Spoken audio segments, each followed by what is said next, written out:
আমরা এবার প্রবাবিলিটির একটা ম্যাথ করতে যাচ্ছি, যেখানে বলা হয়েছে একটি ব্যাগে 3টি আছে রেড বল আর 7টি আছে ব্লু বল। তাহলে আমরা দ্রুত টোটাল বল কয়টা আছে ক্যালকুলেট করে ফেলি। টোটাল বল আমাদের কাছে হচ্ছে 10টা।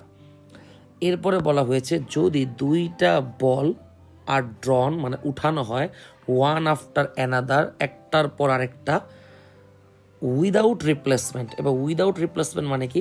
উইদাউট রিপ্লেসমেন্ট মানে হচ্ছে আমি যখন প্রথম বলটা উঠাইলাম, ওকে, এরপরে আমি প্রথম বলটাকে আবারও এই টোটাল বলের মধ্যে না রেখে দ্বিতীয় বলটা আমি উঠাইছি, এটাকে বলা হচ্ছে উইদাউট রিপ্লেসমেন্ট। ওকে, তাহলে হোয়াট ইজ দ্য প্রবাবিলিটি, সম্ভাবনা বের করতে বলছে দ্যাট বোথ আর রেড, মানে আমি যে 2টা বল উঠাইছি 2টেই লাল হওয়ার সম্ভাবনা কত।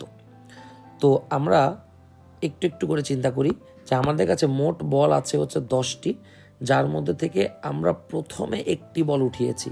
আমরা প্রথম বলটা উঠানোর পর সেটা লাল হওয়ার সম্ভাবনা কত সেটা প্রথমে চিন্তা করি। আমার সম্ভাবনা বেসিক সূত্র কি জানি? বেসিক সূত্র হচ্ছে সম্ভাবনা মূলত একটা ভগ্নাংশ, যার নিচে থাকে হচ্ছে মোট ঘটনা আর লবে থাকবে হচ্ছে অনুকূল ঘটনা। অনুকূল ঘটনা মানে হচ্ছে যেই জিনিসটা আমি চাচ্ছি সেইটা ঘটার সংখ্যা। অর্থাৎ আমি যখন প্রথম বলটা উঠাবো তখন আমার কাছে টোটাল বল আছে হচ্ছে 10টি। ওকে, কিন্তু আমাকে শর্তে বলা হয়েছে যে আমার বলটা কি হইতে হবে? লাল হইতে হবে। ওকে, লাল বল এখন আছে কয়টা? 3টা।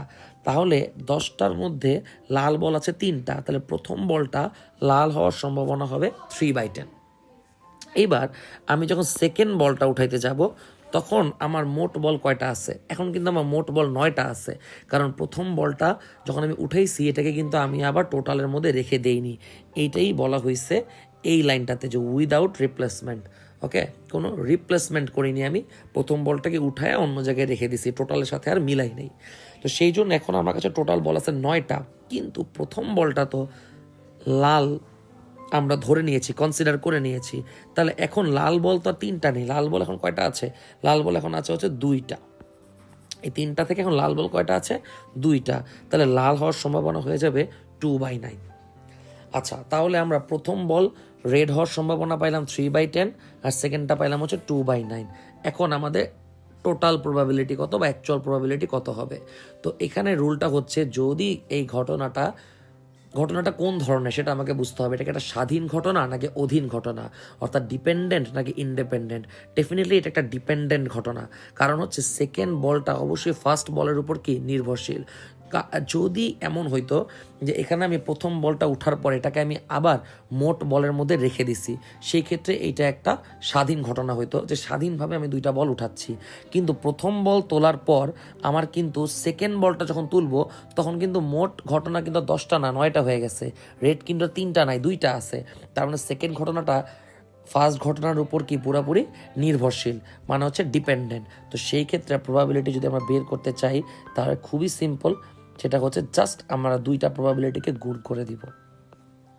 তাহলে প্রথমটা আসছে 3/10, সেকেন্ডটা হচ্ছে 2/9। আমি যদি কাটাকাটি করি 3 দিয়ে 9 কাটলে 3, 2 দিয়ে 10 কাটলে 5, তাহলে অ্যান্সার হচ্ছে 1/15। তাহলে 1/15 হচ্ছে আমাদের সঠিক উত্তর। আশা করি সবাই বুঝতে পেরেছেন।